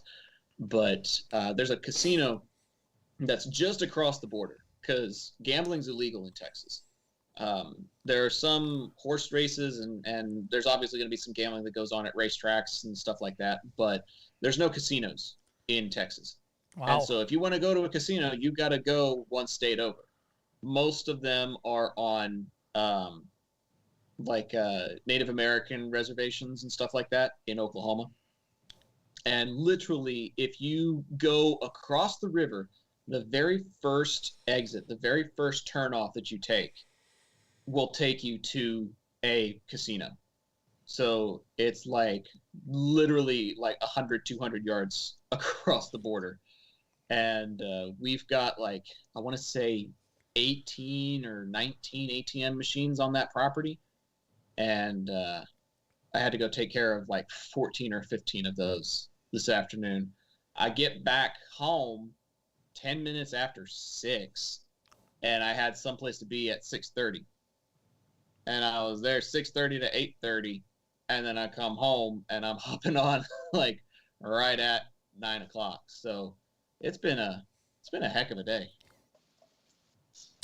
That sounds like a heck of a day, dude. As somebody that works in travel and is kind of dreading going back, too many people underestimate how much traveling takes out of someone when you do it on a daily basis, and it's mentally exhausting. Oh, bro, I log about 1,000 miles a week. I hear you. If not more. So this is what we're going to do. We're going to dive into the Star Wars chat, and if Ben joins us, great, and if not, then I totally get it, and definitely not going to hold it against him. But before we do, Zach in the chat says, do you think it's likely that Titanic will be re-released in theaters given the current climate? I mean, there's probably some drive-ins already in the world, dude, that are already showing Titanic. I'm not a big fan of the first half of the movie, but when Titanic first came out, I would have been, 9 or 10 years old. I don't know how you couldn't enjoy the ship sinking sequence of that movie. Like, obviously, you don't enjoy all the people that had died in real life. That's a terrible, tragic event that has gone down in history as one of the most famous tragic events of all time. But, like, the visuals in James Cameron's Titanic is just remarkable. I always wanted, like, a video game of that. Like, trying to survive the Titanic sinking would have been cool. Do you guys have any memories of seeing the Titanic, and specifically the final sequence that stretches over an hour? I've seen it on TV, but like not on like a big screen. I know there was like a re-release in 2012 for the 100th anniversary of that disaster, but I did not see the re-release at that time. So yeah, I don't know. I remember it being a 2 VHS rental at Blockbuster.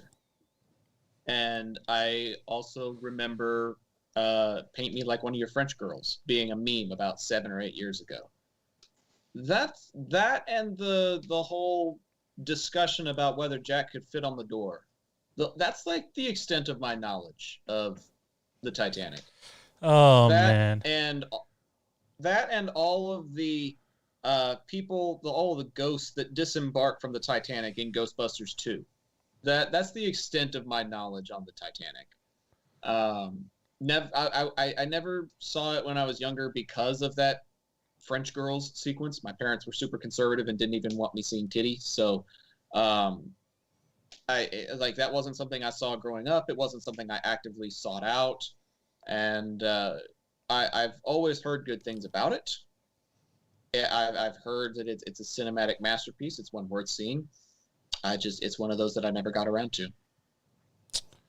For me... Sorry, go ahead, Steven. Oh, I was just going to say, I remember when Mythbusters did an episode where they proved that, Rose and Jack couldn't have both fit on the door. So kind of putting to rest that little fan outcry, kind of. Man, I miss Grant already. Yeah. Oh, man.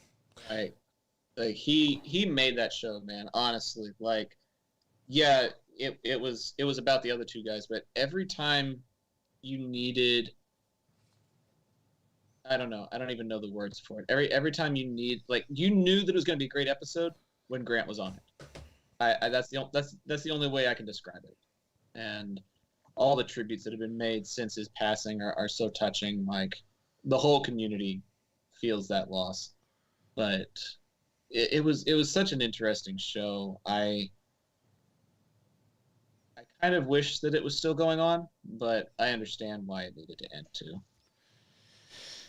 All right, gentlemen. Well, we got about 20 minutes left in this thing. If any of you guys need to leave early, give me a heads up and we will outro you. Let's dive into some Star Wars talk here. As you know, recently the 2022, 2024, and 2026 movies were backed up to 2023, 2025, and 2027, meaning we will get a 50th anniversary movie of some sort. And a lot of people, and I'm not talking, this is not a shot at any popular podcasts or fan sites or anything of that sort. as Skype is giving me issues again. I think we lost Steven for a second. He's back. All right. I'm still here. He is back, and we are... let me fix everyone's windows here. Fuck Skype. Like, what a night for this to happen in. Get the new PC build, and it's been fun to work with, and then Skype has issues. Go figure. So, look, despite what some people might have you believe, at the end of the day, these movies were not backed up, at least according to Hollywood Reporter and Deadline. These movies were not backed up due to the pandemic. Disney chose to back these movies up for whatever reason. And yes, it's a Disney call at the end of the day, not a Lucasfilm call like some people will have you believe, which is just really frustrating that people don't know how that works yet. I'm just wondering, guys, do you think they even know for sure what they're releasing on these dates yet? Or do you think they're still debating what's happening next with their cinematic universe? Because it seems like they have their Disney Plus universe fairly thoroughly planned out and almost well connected together when you're looking at The Mandalorian and the Ahsoka show that's supposed to come. And then you have the Kenobi show and the Cassian shows coming. It seems like on a TV level, they have their shit sorted. It's just a matter of being able to get it filmed. Do you think there's anything set in stone right now for a release that's, almost 4 years away? Do you think they know what they're doing there, or they're still debating what's coming next? If they do know what they're releasing, they're keeping it close to the chest at the moment, I think. I'm hoping that, like, it is, like, something new. Like, you know, we've already got all this stuff with familiar characters and, like, also, like, familiar eras. So, like, I'm hoping that it's something that's, like, new. If it is in the distant past, don't make it a KOTOR remake. Make it a different era in the past and make it about new characters that we can get to know, you know? Oh, God, you just brought up Knights of the Old Republic in front of Zach. Here comes the Knights of the Old Republic hate. Before Zach gets in here... It's a great era. I love those comics. I need to look at more of the game, but, like, you know, people love that era. I get it, but, like, you know, there's more new things to explore in Star Wars. There is. And I literally just got finished watching Resistance. And I think the more I watched it, the more I came to appreciate how separate it was from everything. It was loosely tied into the events of episodes 7 and 8, especially with the inclusion of Poe Dameron in certain episodes. But for the most part, these characters had their own story. They had their own struggle with the First Order. They had their own problems that they were trying to deal, both on the ship and in the war. And they had friendship struggles, relationship struggles, ship struggles, all of these different things that they were trying to deal with. And it really didn't have anything to do with the Jedi. It really didn't have anything to do with the Sith. It didn't really have anything to do with Coruscant. It had a couple of mentions of Hosnian Prime when it got destroyed, but we didn't even know what that was until The Force Awakens. So I liked the premise that Resistance had, in the sense that it wasn't anything that we'd really seen before. And it wasn't really any characters that we'd seen before. And if Star Wars is going to do something like that, it needs to be along those lines, I feel like. It should have some instances where it is loosely related to something that we've seen before, but just so separate as well that we can get bought in on these particular characters, these particular moments. I think that's also one of the strongest things about The Mandalorian. Now that I think about it, it's loosely connected. It kind of resembles certain things, but at the same time, it is story and taking us on its own adventures. Yeah, that's kind of why some of the cameos have been rumored have worried me. Like, I worry that it might go the Rebels season 2 route. Trying to even remember. But yeah, I get what you mean. Like, I love the new characters on Resistance. There's some great comedy. It's just that for me, Arc was so frustrating to watch. I thought that was the best part of the show. Like that was the one thing that I found a redeeming quality was. I liked it the first time around somewhat, but the second time around I was like, you know what? I'm not feeling this. There's this arc. Consequences for. You make a choice, and then you have to live with the consequences of that choice. It felt super forced that she went that path, which I won't spoil for anyone who hasn't seen Resistance. Yeah, I know. I'm trying to not give away too much, but I really feel like there should have been a third season. I'll leave it at that. Yeah, I'll agree with that. Like, I would have liked for a third season to link up with the conflict a bit more.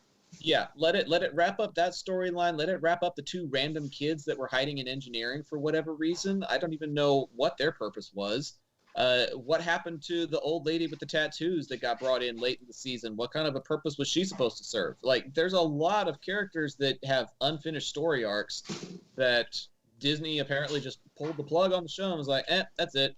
Like, I really thought that we were setting up for a bigger and badder antagonist in season 3, that there were going to be like fallouts from Tam's decision. Like there was a lot still left to cover. And while it did kind of have a happily ever after feel at the end, it didn't feel like it was actually a completed story. So I am kind of bummed about that. First of all, I haven't seen Resistance yet. Eventually I'm going to sit down with my little guy and check it out and give it the time of day. But without further ado, we understand it's been a hellacious day for you, Mr. Ben Hart from the Star Wars Underworld and the Intergalactic Peace Coalition. But appreciate you for taking the time regardless, dude, and coming on here at the end. We're talking Star Wars, man. Your area. What's going on? What's a Star Wars? I'm not sure what you're talking about. Oh boy! Wow. Okay. Yeah. It's been a day. I'm glad you. Thanks, guys, for holding down the fort for me. But I appreciate you, your patience, and yeah, I've been looking forward to this. Wish I could have been here earlier, but yeah. I will also hold up my hand and say yes. Resistance deserved a season 3, and it was a good show. So we were just talking about. Hang on, I gotta give this guy a shout out. Wayne Gottke's in the chat. I've been bugging Wayne for months now that his last name, Gottke, might be my favorite last name to say on the planet. So I just randomly shout out when he joins, Gottke! I'm jealous of his last name.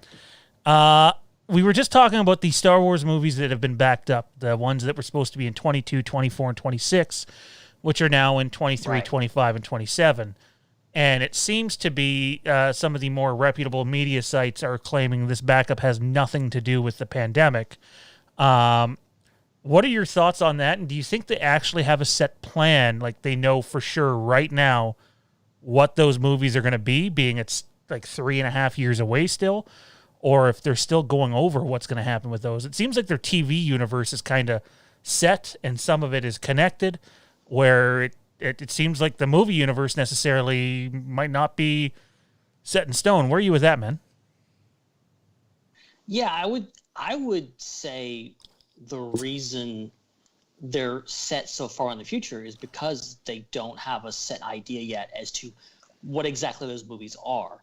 I think, obviously, what the Game of Thrones guys, what they were hired to do, that trilogy that they keep talking about, is still on, apparently. That's the movies that are scheduled for 2023 now and so on. Obviously, those guys had an idea, but they're not involved anymore. Who's actually running the show now? And that's going to change some things. I think they're giving themselves more time. I think they want to have plenty of time to kind of develop that. And, I don't see how it couldn't be, affected by the COVID, because I'm pretty sure everything has been affected by COVID. So that's an interesting take. But I think they're trying to figure this out. I think they're trying to give themselves as much time as possible. And I think they realize after the success of The Mandalorian, they don't need to pump out a movie every single year. They can give it some time and wait and just, let this sit and talk about it and talk about what they're going to be doing for the next 10 years. And that's what Kathleen Kennedy, the last time she was out in public talking about this. She said, hey, we're talking about the next 10 years of Star Wars films. And I don't know, maybe we'll be waiting 10 years for the next Star Wars film, but, you know, at least they're trying to plan ahead here. I mean, they have so much, I mean, some of it's not announced yet, but so much coming via Disney Plus, whether it's Mandalorian Season 2 and from what I understand, Season 3 as well. Right. The Ahsoka show, the Cassian show, the Kenobi show.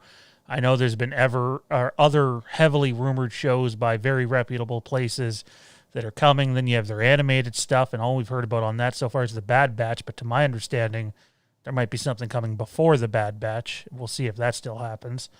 They got a lot coming, so I can't believe I'm about to say this, but I think I'm okay with not having a Star Wars movie in theaters for the next 4 or 5 years. I mean, it's my number one, preference to see a Star Wars product because it's that movie-going experience, whether you're seeing it with your other podcast mates or just family and friends. There's something about seeing a Star Wars movie in theaters, whether you like the movie or not. The experience of going to opening night is not you can't duplicate it.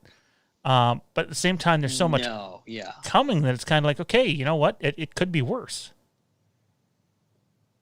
Yeah, and that's probably the biggest thing that I'll miss is the communal aspect, the fandom aspect, the anticipation, going to the premieres, going out and seeing it with friends, family, whatever. Like that's what I'll miss the most.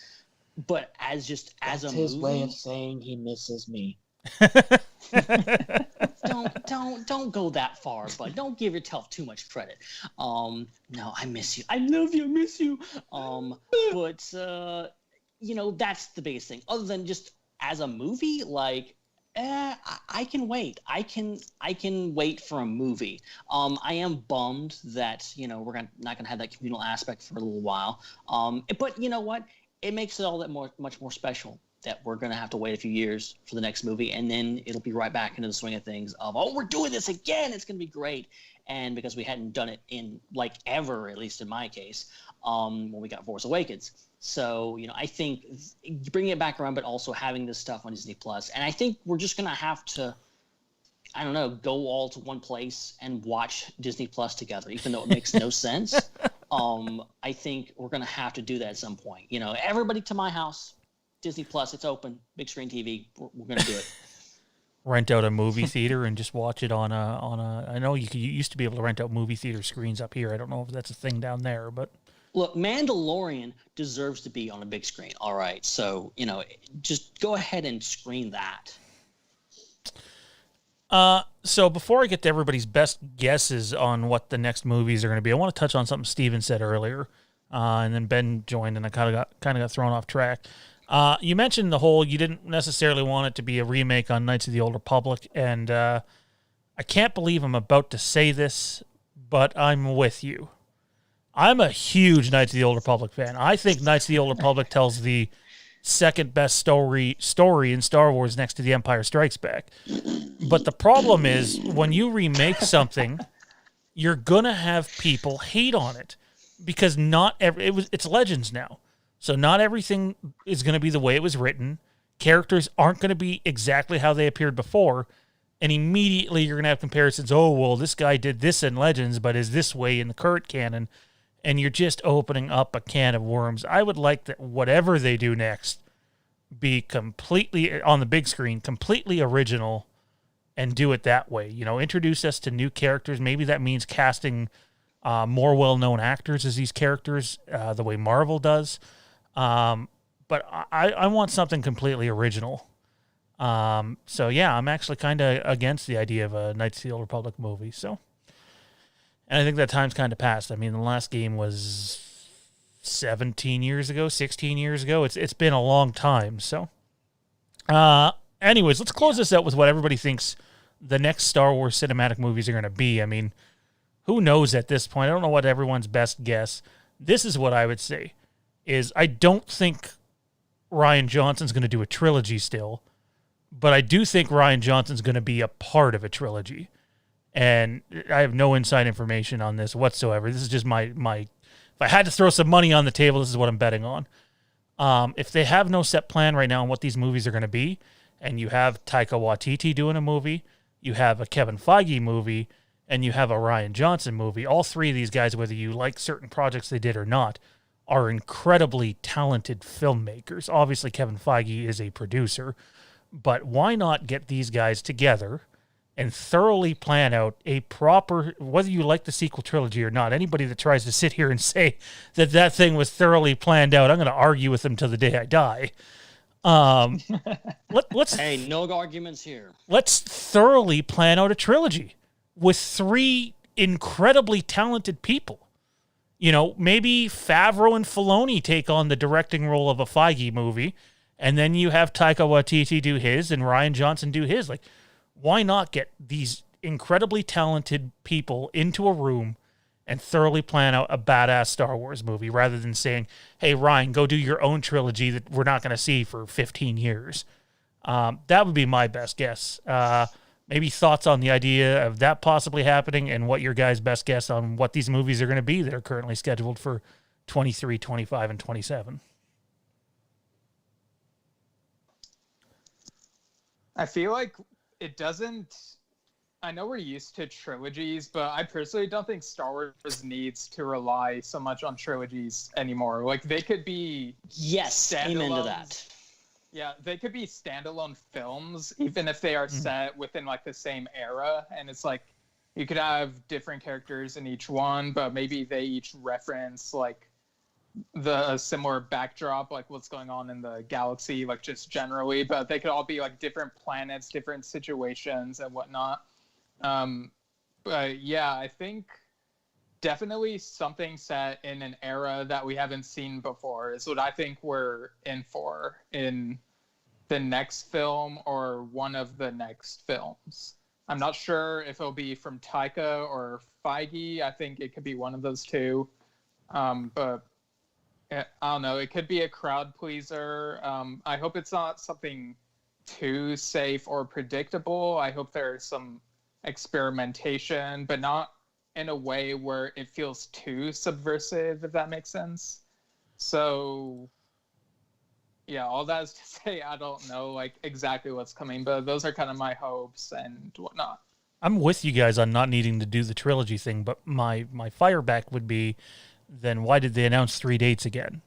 Like, if you weren't going to do a trilogy, announce 4 dates or 5 dates or 2 dates, but they conveniently announced. It seems like they're still attached to this whole trilogy thing. Yeah. Seems like they're still wanting to do the whole trilogy thing, which is, you know, it's fine as a, I don't know, if you're going to tell a beginning, a middle, and end in the classic Star Wars thing, but a story can be 4 parts. It can be 2 parts. It can be a duology, whatever. I think just whatever the story calls for. I think trying to cram it into, it's a trilogy. It's got to be always a trilogy. Nah, it doesn't. Halloween. In fairness, this is Halloween's first crack at a trilogy, if you can call it that. It's more like a quadrilogy. Zach, where are you with this, man? What's it gonna be if you had to guess?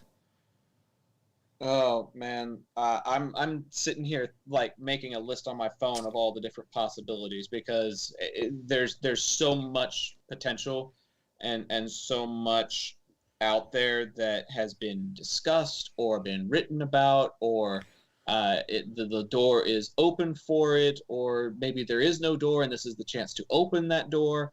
I think that's the beauty of this galaxy, is it's so expansive and has so much potential that there's literally, I think I've written like 6 or 7 different things just since I started this little tangent of mine, honestly. Like, here are some of the top possibilities in my mind. One of the top ones in my mind would be something centered around the High Republic. It gives you a taste into the stuff of what they're writing about in the books and the comics, and you get to see Jedi as keepers of the peace, and you get to see what that actually means and what that actually looks like.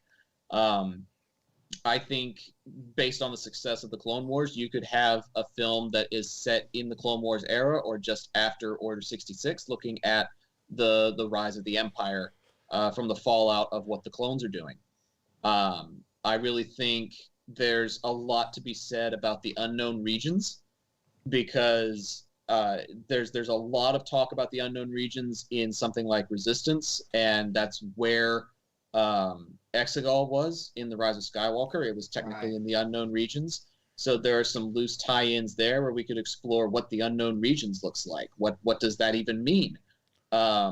With that being said, if you're going to do that, it makes sense that exploring the unknown regions could mean you're taking a look at the Chiss Ascendancy, because they hail from the unknown regions. Therefore, a Thrawn movie is not outside of the realm of possibility. Yeah. And if you're even going to go one step further, I personally, the fanboy in me, would hope that maybe someday Star Wars gets brave enough to tackle the idea of the Yuuzhan Vong being canon. Amen, brother. Personally, I would like to see something like that happen. So I think Mandalorian is kind of covering the criminal side of things. What does it mean to be a criminal / bounty hunter / part of the underworld? I think Disney Plus is going to tackle maybe some of the Order 66 fallout with Kenobi. So it really just depends on which direction they want to go, but they've got a lot of source material that they could pull from and have very loose tie-ins to stuff that's pre-existing, but still tell a story that's all on its own. I think a lot of those are fantastic ideas, and I can't help but wonder if, I know it was rumored for a while that the High Republic would be something that they would eventually move to an on-screen product with. And then I know there was some reports that came out that refuted that, but I'd be for it. I don't know if you guys had a chance to read that first chapter of the High Republic, but considering there were about characters that we'd never heard of, and the way that chapter ends, I won't spoil it, it had me going, okay, I wish this book was still coming out in August and not the beginning of 2021. Yep. But I was captured, even though there were characters I didn't know about, because it was like he immediately went to a much darker place than we see a lot of Star Wars material go to. So I was for it, and I'd be okay with having a little bit more mature content with Star Wars. I think one other area that could probably do with a little exploration is the rise of the First Order and the rise of the Resistance. The TV show Resistance covers it a little bit. Some of the visual dictionaries depict it a little bit, but I'm still kind of confused on like why the First Order came back the way that it did. I've been reading Wikipedia to try and fill in the gaps. There was apparently some sort of a Cold War that happened where the New Republic and the Empire realized that neither of them could govern the galaxy properly, and like they divvied it up between the two of them a little bit and just called an armistice. Like, I kind of want to see the Battle of Jakku. Is that so wrong? Like, let me see what the deciding battle was about and how we arrived at where we are in The Force Awakens. I would just be kind of curious to see, you know, a Snoke in his prime forging the First Order into what we see in The Force Awakens, because it really took me until the middle of The Last Jedi to realize, oh, the First Order is kind of taking over the whole damn galaxy. And I really didn't realize that until we were a movie and a half into this trilogy. So maybe they're a bit more legit of a threat than I thought they were, because it seemed like a splinter cell, and the Resistance felt like a faction. It didn't strike me the way Empire versus Rebellion did. And, you know, some more exposition on that would be kind of cool too. Definitely. Final question of the night here, guys, and then we're going to go. It sounds like a Mandalorian Season 2 trailer is imminent, which would make sense because we're not far away. Knowing what we know about it, and I mean, this, I don't classify this as spoiler territory since it's been reported literally everywhere. We know we're getting Ahsoka. We know we're getting Cobb Vanth, a.k.a. Timothy Olyphant. We know we're getting Boba Fett. So if you're going to drop a badass trailer that you want more people to subscribe to Disney Plus in, would you not just go forward and show, like, maybe not the context of these characters, but have them pop up in the trailer to help build the hype and sell your product more? Or would you avoid it? What do you think they're going to do? Ben, we'll go to you first, man. I think Boba Fett is a given in the trailer because if they are going the Cobb Vanth route, it's not going to be just, oh, it's Boba Fett. It's going to be kind of a more complicated process. So they can kind of go, oh, hey, it's Boba Fett. And then they can kind of pull the rug out from under you and go, no, it's Cobb Vanth. And then they can bring Tim Morrison back maybe and go, oh, it really is Boba Fett. They can kind of play with people's emotions with it. I think Ahsoka, they're going to want to hold close to their vest maybe a bit more. And whoever else, because everyone has been assumed. There's been rumors about, oh, Sabine's going to be in it. And Harrison Dula is like, okay, guys, calm down just a bit. Oh, my gosh. So, I don't know how many. Ahsoka seems like a given. It just feels like if Dave Filoni is involved, he's going to include Ahsoka somehow. And also wolves, I'm sure, will show up at some point. And so, and so I'm thinking at this point that Boba Fett is the one that you're going to see probably in the trailer, and then maybe at some point we'll get the big reveal in the thing. Maybe they'll put it all in the trailer. Maybe they will. Maybe we'll see Ahsoka and they'll just blow our minds, and we won't. And none of us will actually see the first episode because all our brains will just be everywhere, and we'll just be dead because we will have died from just the awesomeness of the trailer. Steven, how about you? Steven, how about you? What would you do? What do you think they do? Well, like I've said, what I would do is dial it back on the familiar characters, but I know they're not going to do that. So if they're all in the show, I'd say just put them all in the trailer, put me out of my misery so that I expect it to not be as good, and then I'll be pleasantly surprised if the season is better than I expect. And I do honestly think that if Ahsoka is in the show, she'll be at the end of the trailer. It'll be the Chewie we're home moment, Gotta have that Chewie we're home moment. Finish it up, Zach. I can't do the Wookiee thing. Chewie, Ahsoka, we're home. I do think we're gonna get an Ahsoka we're home type of situation, but I think it's gonna be more of a Boba Fett we're home. I think his armor is just more iconic. I think that face, that mask, the coloration, if he says a line through the helmet, regardless of if it's Tim Morrison in it or not, I think that's just more accessible and more recognizable to fans. And more people are going to be interested in oh, Boba Fett's in it. I thought the first guy was Boba Fett. Are they related? There's going to be a whole lot of talk among common viewers that is going to be enough speculation to drive up subscriptions. And then the fan service kicks in where Ahsoka shows up at the end of the first episode or something. But I think Ahsoka is still niche to our generation. For the people that watch the Clone Wars, the people that watch Rebels, that's really where Ahsoka strikes hardest. And I don't think that's accessible to the type of audience Disney Plus is looking for. So if you're trying to just boost general subscriptions to the show, then or to Disney Plus, then Boba Fett's the way to go, or at least Boba Fett's armor is the way to go.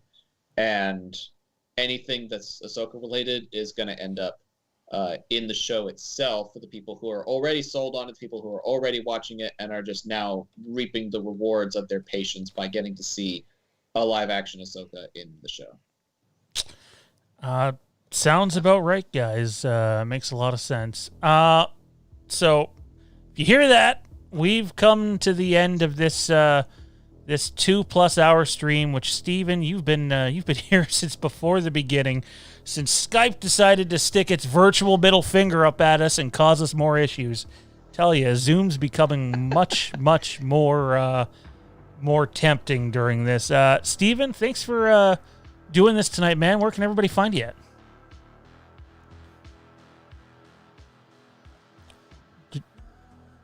Do we have Steven? Oh,